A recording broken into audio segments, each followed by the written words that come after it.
Again, how do you make the future enticing with that? Like the past is just more interesting that way, and that's the same with looking at the Paradox stuff. The Paradox stuff was more unique. Do you remember Ultra Sun and Moon? And you had the kind of Ultra Cities. That's the way I would go with it, except it's almost like an alternate timeline, a what if Plasma succeeded type of thing. And that's where like it's a bit more dystopian. There's a bit more there's a dystopian aspect to it. Okay. And then against where the actual mechanics of the game take place, where like, say for instance, you can have a lot more lower level Pokemon in White 3, and certain things are not going to be there because they don't exist yet, or whatever. Or there's precursors, or there's paradoxes, and all this sort of stuff. This is where the paradox forms come into play as well. That I get paradox Pokemon or different Unova forms, let's say, that existed back then. Then you cut to Black 3, and then there's Pokemon that have evolved to deal with the surroundings, with the environments. Yeah. And again, you have the biases towards the types. So like you're going to get more electric types and steel types in the future because they've had to adapt to their surroundings. Yeah. Whereas in the past, you've still got dragons and fairies and all this sort of shit, and this is where you split the decks that way. And you would have a binary split of the decks. You would literally say like, okay, you're not going to get Druddigon in the future because Druddigon's extinct at this stage. It is gone, dead, buried. And you say, but in the future, you're going to get Golurk because Golurk wasn't fucking dead by that stage. You know what I mean? So you have to balance it that way. That's the way I would do it personally, because then by playing both games, you actually get both sides of the story. You get, and again, you'd have Reshiram locked into White 3. It is like that is the dragon for that era. So we live in a post-truth society. Essentially, yeah. But then you have Zekrom, whereas like it's post-ideals because it's a dystopian future. You know what I mean? Like you're not the ideals are gone. You're now just there to try to survive. You know, because everything is all electrified. There would be less Pokemon. There's no areas to catch Pokemon. So say if you're doing wild areas, for example. Yeah. White 3 would have to have a good wild area, big wild area, because it's all expansive. There's no big cities. Whereas in Black 3, mechanically, there can be no wild areas because everything's built up. It's industrialized. It's concrete. So you'd have to have actual grassy areas, just controlled almost like safari zones. Yeah, that's the way I'd look at it. Or like a little garden that they introduced in Black 2, White 2. Exactly, yeah. Like in the middle of Castalia. Yeah, precisely. So like you're looking at that, like those, like to make something like that work, especially if you want to really commit to the idea that it's a spiritual or sequel to the games. That's the way you do. You have to make the two games completely different. You know. Okay. Now the same story could play out. You can do a point of like history running in circles, where you have Team Plasma doing some chicanery in the past, and then the same, like a descendant of someone in the past does the exact same thing in the future. I get you. But make the aesthetics different, make the gameplay different, make the mechanics different, make the Pokédexes different.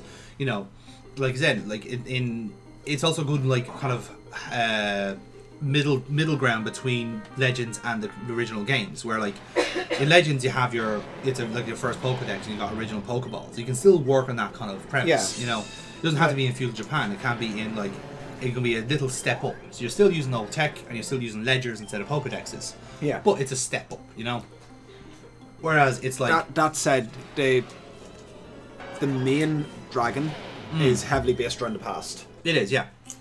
Genesect based around the past. You've got more going to entice you to the past game than the future game there. Yeah, that is very true. But like I said, this is where you get paradox forms then, where you can do something where what was past Genesect? It was clearly Kabutops. Yeah, like going for the design of it. Yeah, right.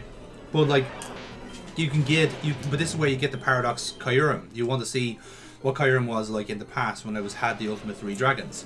But then if someone is trying to resurrect the dragon in the future, how does that paradox dragon look? Because clearly it's going to be cyberized. It's going to be a cyborg to make it work, you know? So that's where you get those different aspects of it. So there's certain Pokemon, I would argue, that can be past only. You know, like Keldeo would be past only for me because it is the Musketeer, so you have those trio. But then again, some crazy crackbox scientists will be trying to make future forms of those trios to resurrect Keldeo, and it's a mechanized Keldeo. All these different things. Enough, yeah. That's the way. That's the way I'm looking at it. Is that to make it feel different, you actually had to put the work in, and you have to make both games aesthetically different soundtracks, different color palettes, different trainers, different gym leaders if you're going down that route, and different core mechanics. like as I said, that might be too much going. That is too much, but that's that. I think if you're gonna do it, and you want both people to buy, if you want people to buy those games at full price, yeah, and you can do a double pack. You can do, say, for the Switch 2, you can get Black and White 3 for a certain price, and it's like a better deal overall. Otherwise, you're charging 60 ahead. You know, that's the way I do it. But that at least is you're giving them two games and two very different games. You know, but it's also thematically consistent with what you want to do, because with Sword and Shield, I would have accused them of being half-arsed with what they were actually going with theme-wise. Yeah. At least with Scarlet and Violet, there was a conscious effort to throw in the theme of past and future. They tried to put that in, and it was and everything about it then was there as well. I'm trying to think what the themes in Sword and Shield were now. Then you have it. That's my point. Like it was purely like a. Like they didn't have a strong theme going through, but they needed an X and Y. Black and White was Truth and Ideal. Yes. X and Y was Life and Death. Life and Death, yeah. Now Sun and Moon were the sun and the moon. Sun and the Moon, yeah. But it was time as well. It is the day night. It is fucking you know, light shadow, whichever way you want to cast it. And then, as I said, it's like for Sword and Shield, it was just like there wasn't a strong theme, but that was the first step up. This was them figuring out. Hold on, Zenith is talking. Oh, hello, what's happening?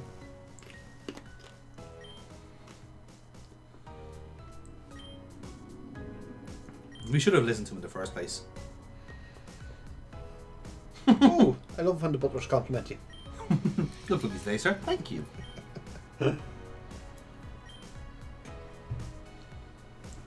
So everyone got locked up. Well, that's a shame. Lovely. I like how they, you know, kept your crock rock right, like with you. Yeah, that seemed like a bad decision on their side.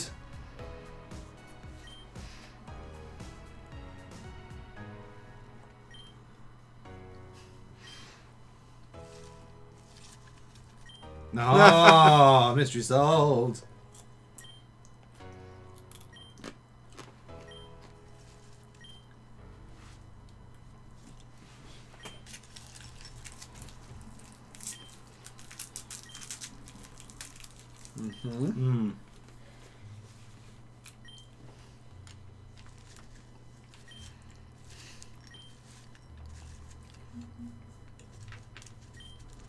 Okay.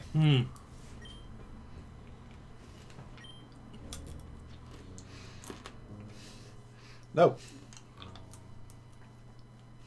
Clearly you can't. I mean, there you go. Already he's controlling you. Yes, but that's what we want him to think. See? We're trying to outfox him. Yes.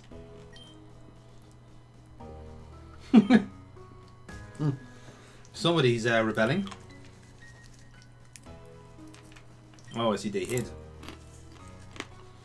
Yeah, in this fire-based gym, you wanted to lock up the water type trainer.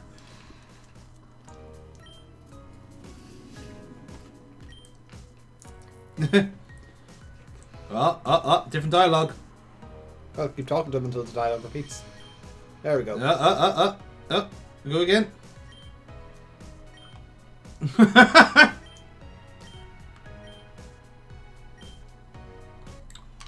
Here's a fingerprint lock, see? So this one's gonna have a calm, happy battle here. He is not a croc. I'm not.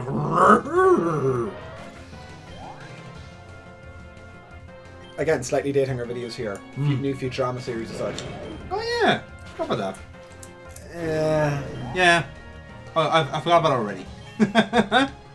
It is same or better quality than the first revival. Okay, that's something anyway. Not as good as the original. Yeah, I think it's hard to recapture light in the bottle, to be fair. Yeah. But I mean, Zombie Simpsons is still a thing. So. Yeah, very true.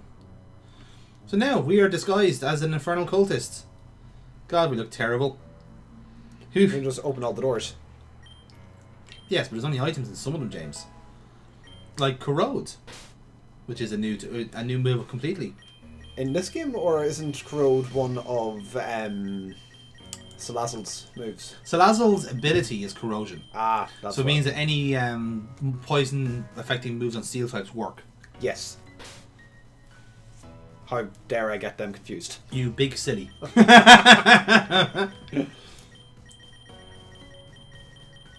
But yes, what would be? I'll hand in my nerd badge. You should actually. You're embarrassing you're embarrassing the family now. But like, what would be your kind of particular thoughts on a Unova revival? Would you do a Black and White 3, or would you go with a different route? I think enough time has passed since doing Black and White that you'd need to have a remaster of the first 2 games. Yeah. People are going to get pissy about that no matter what you do. Yeah. I don't think there's a way of remaking games that don't piss people off in one way or another. Fair. So, I think keeping the one game engine would keep costs down. Yeah. I'd still go with and I know people didn't like the art style for BDSP. Yeah. But I think I'd sooner go with a top-down grid style for Black 3, White 3, for all 3 games, rather than try to reimagine Unova for the sake of another one in the same series. So here's Black 1, and you can tell it's the same world as Black 2, and I think it should be the same world as Black 3. And it's less risky to try to do a straight, like a top-down grid-based. The bottom screen is really only used for the interacting with the worlds. Yeah. So the bottom screen should be okay just to take out. Yeah. To be fair, yeah, because all the mechanics you can just put into a menu. Yeah. Like same with BDSP, I suppose. BDSP had to basically. It had a dex nav which had to replicate the bottom screen. So, as far as plot goes, like your standard do the 8 badges is always going to be a thing in that. Yeah. But around that, I would have the origins of the like the first one was around the 2 split up dragons. Yeah. The second game was about Kyurem, which was the shell left behind from whenever they split. I would have that's where you had White and Black Kyurem as well. So that was like 2 out of 3 of the original dragon. Yeah. So I'd say again, I probably wouldn't have a full different game, but the motivations could be either trying to understand what the original beast was, or trying to use technology to enhance. So that'll be the motivations of the new group would either be trying to restore the original dragon, or trying to reunite the dragon with technology. Yeah. Would probably be the goal of the evil team. Yeah, that's what I would be. That's the only way I kind of look at it. The plot of it would probably still be beat for beat in either game. Because we've seen what they're able to put out when they're on a deadline, and it ain't good. Yeah, like even conceptually, like it's like if you're doing it that way, I do like the way you kind of framed it there. Was that like essentially it would be all central around Kyurem and rebuilding the dragon to what his actual original form was. And as I said, if Black 2 and White 2 were essentially White and Black Kyurem 2/3, then logically Black White 3 is where someone actually does succeed and create in resurrect, like how this game did, I suppose, with Perfection trying to have a go at it, and then forgetting what the actual name of the fucking dragon is. Yeah. So it would be the kind of thing where like I'm even trying to even conceptually what the dragon would look like, and I'm thinking I've seen a few fan art designs of it where like they do a white and black motif on it, where like it's either half and half or it's mixed in whatever else is. But surely like I would have it just as a big silver dragon. Isn't it? Would that be not the? I'd have it as a 3-headed dragon. Would you have a 3-headed? Okay, like Hydra. Yeah. Yeah. Would you already have a Hydra in Hydreigon? Okay, and yeah, just as it's the descendant of it, like. Yeah. Yeah. So no, I would have it be a 3-headed dragon. Yeah. Quadruple typed. Jesus. Like just to break shit. Well, like how like Giratina was an Omni type. Yes. Fucking hell. But no, like outside of like the intricacies and the inner details of like has a landslide changed the map at all? Yeah. Probably. But global warming, climate change, blah blah blah. So that's all minor details within it, but no, in general, I'd say the plot of a Black 3 White 3 would be reuniting the dragon. Yeah. Hell, that could even be like the post tag underneath. Yeah. And again, then in terms of battle mechanics, then are you doing anything like Gen 5 didn't have any battle mechanics as such, but do you think No, but it did perfect a lot of, or it did, they didn't introduce like a new form. I don't know if they introduced rotation battles and triple battles, yeah. But triple battles would only work out if you're going up against the original dragon. It'd be like a terror raid. Yeah. Yeah. Or a Dynamax battle. I know. I'd probably not go into that. As far as Legends Unova game though, that's a different story, isn't it? That's taking a historical American perspective, then, isn't it? Yeah. Well, no, we have a total case of one to base on what the rules of a Legends game are. True. Yeah. Exactly. So a Legends game could be in the future. Never thought of it that way, actually. Yeah. Never thought of it that way. Legends Unova could be set in space. Essentially, hey, technology is so advanced. Yeah, that's a good thought, actually. I never thought of it that way. I suppose that would be the premise for Celebi, for Celebi Legends game, wouldn't it? Because it's the time one. Yeah. That's where you go. You would have a small map, possibly Johto, but you'd go past, present, and future, wouldn't it? Yeah. Well, there is with the Game Boy emulator that we have on Switch at the minute. Yeah. I've gotten Zelda's Oracle games on it. Okay. And one of the Oracle of Ages is you have this map the size of a Game Boy map, and there is a past and present version of the map at all times, and you can jump between the two. That's good. I like that. So you can. I'm in the past, and I need to get to the other side of the town, and there's a big river in the way. So jump into the future. You can cross over a bridge that's been built and then jump back into the past. That's a good way of doing it. Yeah. That is a good way of doing it. It's very efficient as well. I'm about 3 or 4 temples in, and works really well. Yeah, that's pretty good actually. So we will get around to getting more of these Zelda games eventually. Yeah. The Oracle games are shorter, so we could get through them in fairly fast order. Yeah. But Majora's Mask, I think, is one of our next ones that we're attempting. Yes, exactly. Yeah, no, that'll be on the bucket list coming very soon. Yes. So, okay, so we have. I don't know why I took all my team. Yeah, do you know what? I was healing them. I was healing them with the PC. That's what I was doing. Right. Okay, that makes. I was wondering, what the fuck was I on here? Did I take a fucking edible? What happened? Did you think you had caught more than you had? No, I think I genuinely was mindful of HP and PP and grand so. wanted to give myself a reset before the big boss battle around the corner. Yep.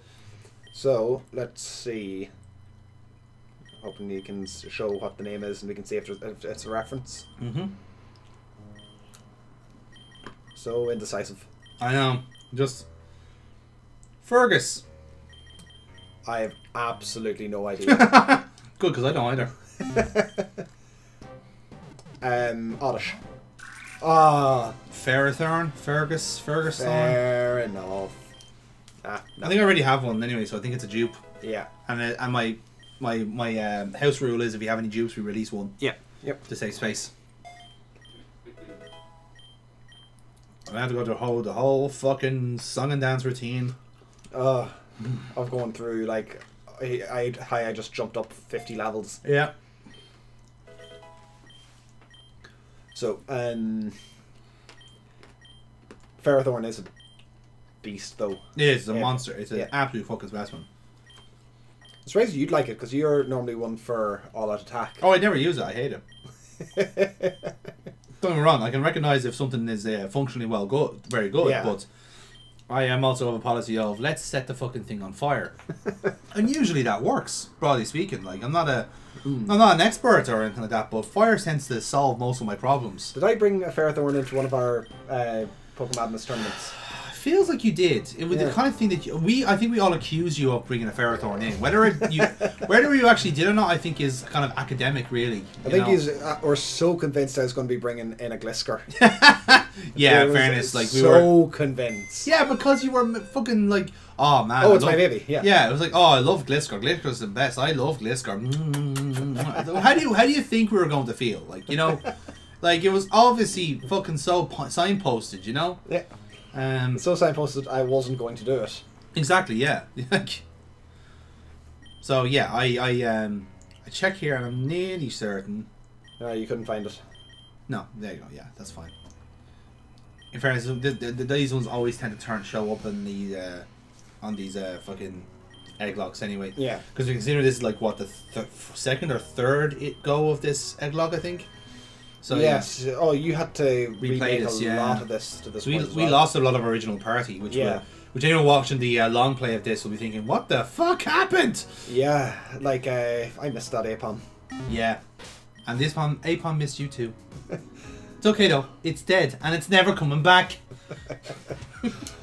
Oh, I'm really hoping it comes up again before we finish this. Oh, if only that'd be a full circle moment if our last egg that we were hatching was a ghost Apom. I would absolutely push that. Wouldn't that be glorious?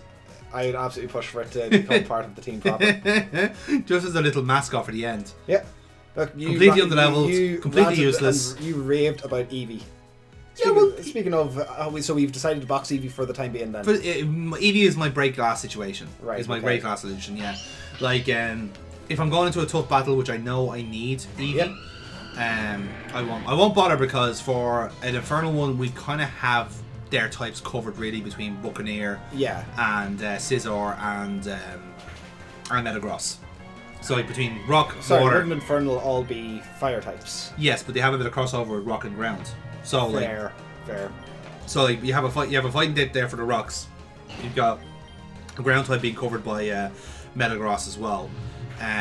So you've got most, if not most, bases covered. And then of course, for checks and counters, you got Chandelure there because they won't be caught out with the with what is assuming going to be eventually Sunny Day Groudon. So.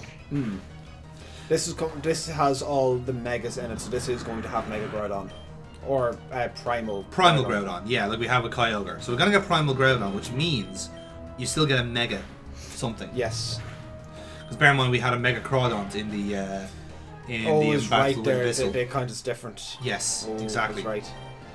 Yeah, I can kind of understand why they kind of pulled back on the gimmicks. Gimmicks that they limiting you to one gimmick per battle. Like if they had said you can either use a Z move or you can use a Mega. That's how it was in Nope, you could use both. Oh yeah. In Sun and Moon. You could have two. I keep forgetting the Megas were actually in Sun and Moon. Yep. Which actually seems like such a fucking pointless exercise now when you think about it. Well, they didn't give you the Megas until after you beat the league. Oh, that's true. Yes. So it was there was on the abandoned island, Pony Island. Yes. You were only able to do the first half of that little island. That's right, I remember now. In the main campaign, and then afterwards, hey, so you're going to make that trek down towards the big tree? Yeah. Here, you can Mega Evolve now first. That's gas, isn't it?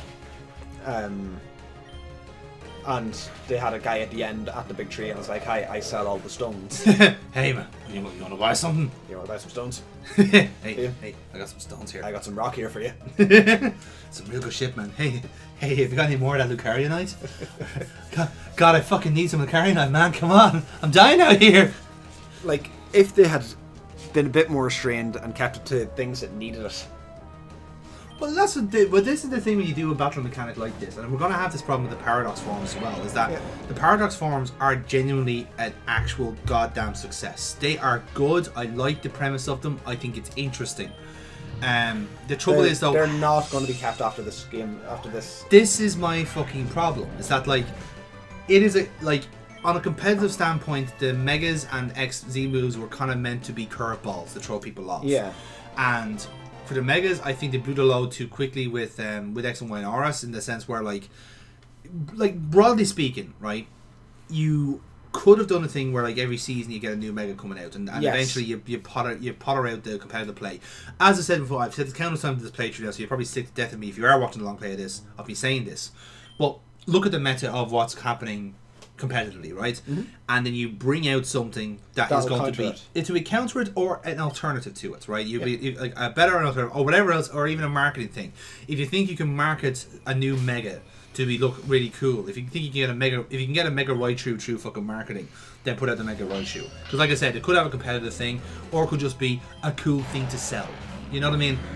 Look at like if you're looking at the comparatively to Sword and Shield, and the Dynamax forms were essentially dead on arrival. They looked cool. Yeah. Conceptually I like the idea of them for the boss battles, for the gym battles. It looks cool to have. Yeah. But the problem is everything is so scatterbrained, because they literally just did a Dynamax form for each gym leader, for each like trainer, starters. Half of them weren't even the DLC, and Charizard. Well, and that's all they did, and that's the problem, you know. But also, even that's a bit of a learning from what they hadn't done for X and Y. Yeah. Because the only mega battles were against your rival and Lysandra. Yeah, exactly. So none of the gym leaders in their gym battle had a mega. Which I can understand to a certain respect, but the gym none of the Elite Four. The Elite Four should have had megas. That is a prerequisite for what are supposed to be the best trainers around. Yeah. But this is what I'm saying. That the implementation of mega evolutions is scatterbrained. It is designed. It's taking the trainer first, giving them a mascot Pokemon, and doing a mega. Yeah. Likewise with Insurgence. By the way, it's Butt Kiss. Yeah. What? That was a Butt Kiss. Oh, fucking plot twist! Holy shit. That's a giant machine of some kind. Yeah, you're right. Actually, good point. I mean, I can't deny that it is a giant machine of some kind. The only way you can describe it. But like, Insurgence is guilty of this as well, where like they'll give certain Pokemon or certain trainers a gimmicked, a mascot mega evolution, which I don't mind, because in the grand scheme of things, it's mixed it with like known megas. So like the Bug Trainer had a Mega Beedrill, which is like, oh fuck, that's awful. But then other trainers have had different megas that like you wouldn't have seen the first time, and also like they've also pottered with like megas that you can have yourself. Yeah. So like no one in this in this game has the mega Scizor, for example. I don't know, I could be wrong, but I fair to know that there's no mega Scizor trainer, so therefore you can have that. That's your thing to have, but you have like 30 or 40 different alternatives to it. This is where the mega evolution should kind of ended, in the sense where like you have, say you have a Pokemon that's in tier 2 competitively, the mega should bump it up to tier 1. Yeah. That's really what you're looking at, right? The Dynamax forms in theory should have been the same thing, but it wasn't. The gimmick wasn't strong enough. It did a lot of area influences with the moves. It's basically like a make hay while the sun shines premise, which again is fine for double moves. It's fine for like a bit of team synergy and all that. But for actually the spectacle of competitive play, it doesn't work, because what you're really just you're still getting bogged down in the technicalities of like, oh, you have to set up this and you do have to do that and all the blah blah blah. That stuff is fucking boring to me, in a sense, from a competitive standpoint. I want to see shiny object, boom, explosion. You know, kind of way. That's what I want.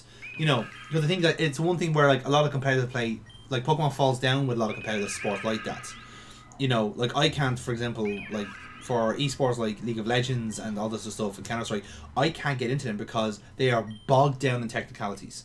Like if something crazy happens in StarCraft and the commentators lose their mind because this has gone from left to right, I don't know what they're talking about. Yeah. It's like someone explaining like the fucking like the King's Gambit in chess to me. It's like, I don't know what you're talking about. You can keep saying fucking gambits to me all the time. If this fucking 12-year-old prodigy has done something good for him. Yeah. I don't fucking know.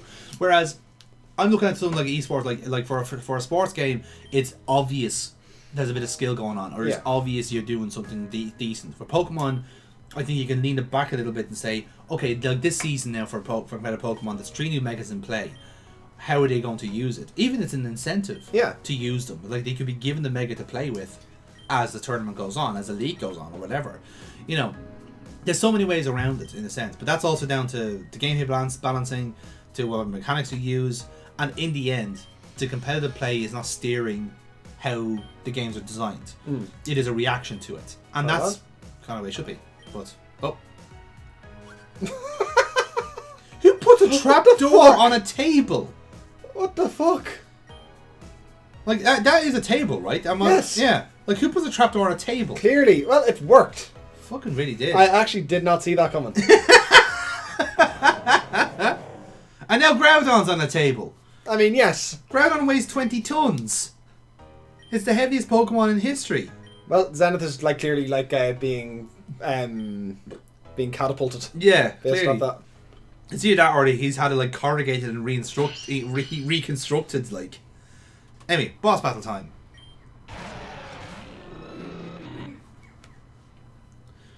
But my final point on the whole battle mechanics thing is that at least with Terra styling, that is where like it actually feels like it's opened up for any possible permutations and combinations. Eventually, something will prevail. It's kind of like from the immediate after we saw, right, okay, so Dragonite is in this, and we can make Dragonite single typed now, which breaks it because the big counterweight on Dragonite was, hey, it's Dragon and Flying, it has 4 times weakness to Ice. Yes. It's not going to be your automatic nuke. Exactly. Yeah. Whereas now it kind of is an automatic nuke. Precisely. Like you can get away for that. You can do whatever you want with that type, with that Pokemon now, because any monotype will make that Pokemon automatically better. Oh, here we go. Delta Groudon. And dead. Oh, I'm surprised. Like this is the kind of shit that you'd want to just bring something with counter. Yeah, I know. That was important information, though. Again, this will be my kind of insulation, reconnaissance lap, shall we say? But like I said, it is strong boy. It is a strong boy.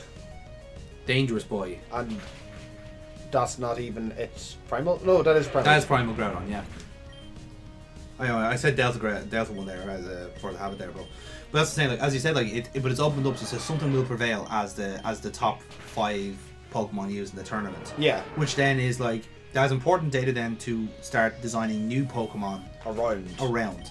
And as I said, with the capacity for DLCs and for capacity for new games, this is where they say, okay, this actually might be the gimmick we can stick to. Well, but they won't do that. Okay, as a counter to say that they're kind of doing that, because since the games came out, they have given, oh, hey, so here's some of the starters being given to you again. Yes. So I'm not sure what the state of play was, but maybe introducing Hisuian Decidueye or Hisuian Typhlosion is going to be a counterweight on that. It could be, and like I said, something might like. Again, I haven't checked the competitive play like as of right now. I might just check how Yokohama went actually, just out of interest. But I'm sure everyone kind of eventually had the same idea with like what was the best. So. Like it's going to be a Garchomp, or it's going to be it was actually Chi-Yu. Oh yeah, they're broken as hell. Yeah, the Darkfire are a fish, I think, as far as I know. Then after that was Rillaboom, because of their Grassy Glide.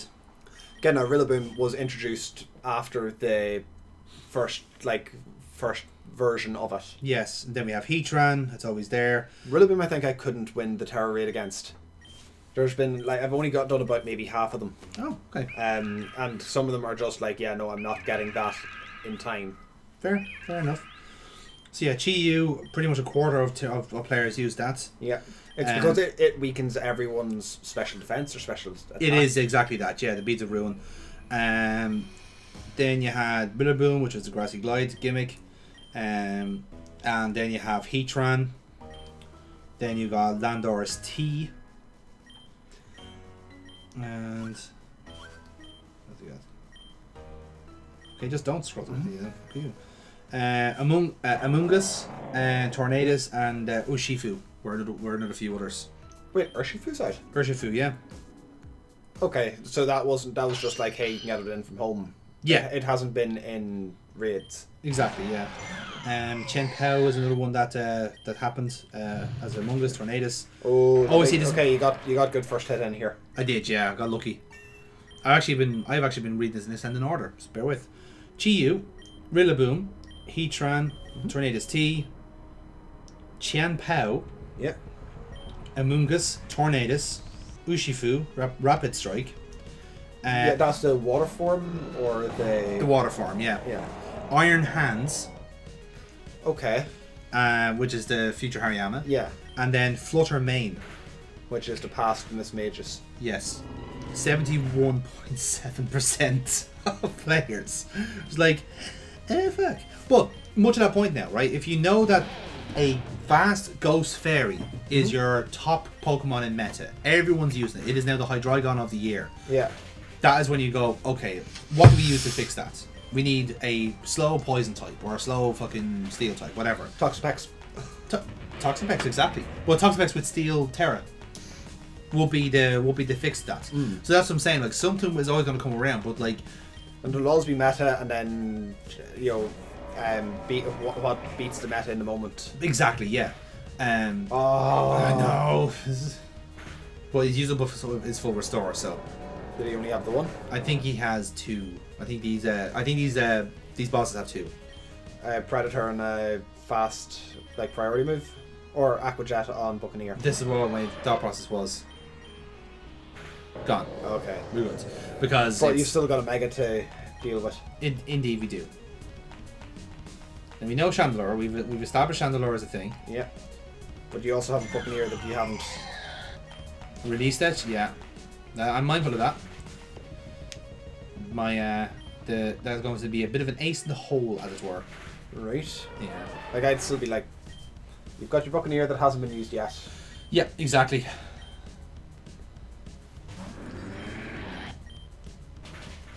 Good. Mm-hmm.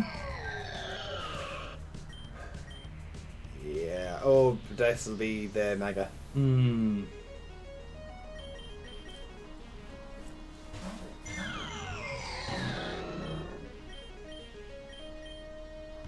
There you go.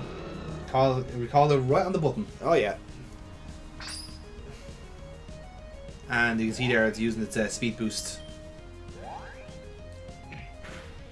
Hex doesn't do shit unless he's got a status on him. Yep, but what has he done? He's boosting so much. And then he retreats! Oh, that's shitty. Isn't it? Yep. But it's shitty for him. Why did he retreat? Yep. He had so many things boosted up, like. So yeah, the AI kind of let itself down there a little bit. Yeah. But like, the fucker has a Heatran just like chilling out in the background. Like, what the fuck? And now Blaziken's back out.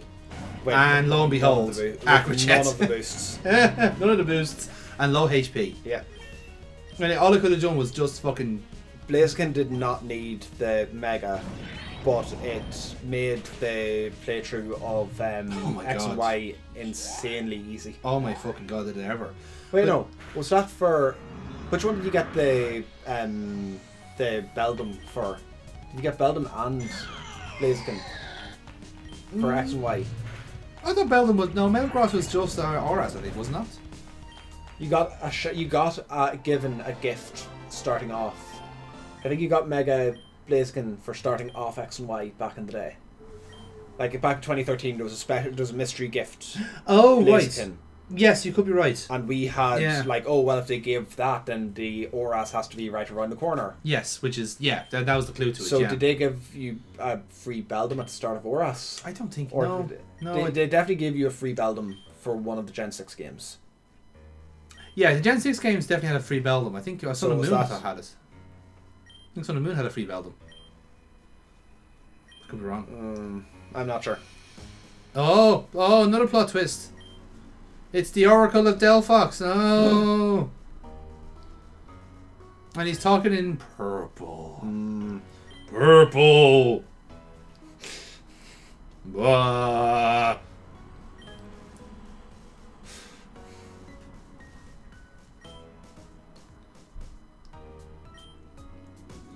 There was no magic. Just Pokemon. Just really magical Pokemon. I mean, yeah, he's got a point. It's like, well done. Yeah, like Flea Flashy Lights, Fancy Explosions, Tiny Smoke. Wasn't it? But you're saying it wasn't a prophecy? I don't know, dude. Maybe. I don't know. Read a book or something. I don't give a fuck. You're the librarian here. You tell me. The one I told you? Yeah, no, I made I made that up. Yeah, no. Ouch. Well, Zenny, you got played, man. You know, for a cult leader, you really are fucking stupid. Oh, her. Who's this her? Oh, Darkrai? No. No.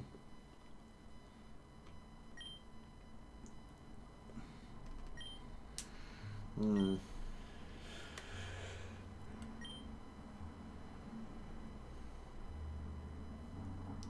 Okay.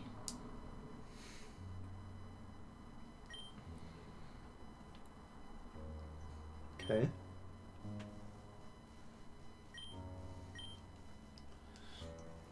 Righty.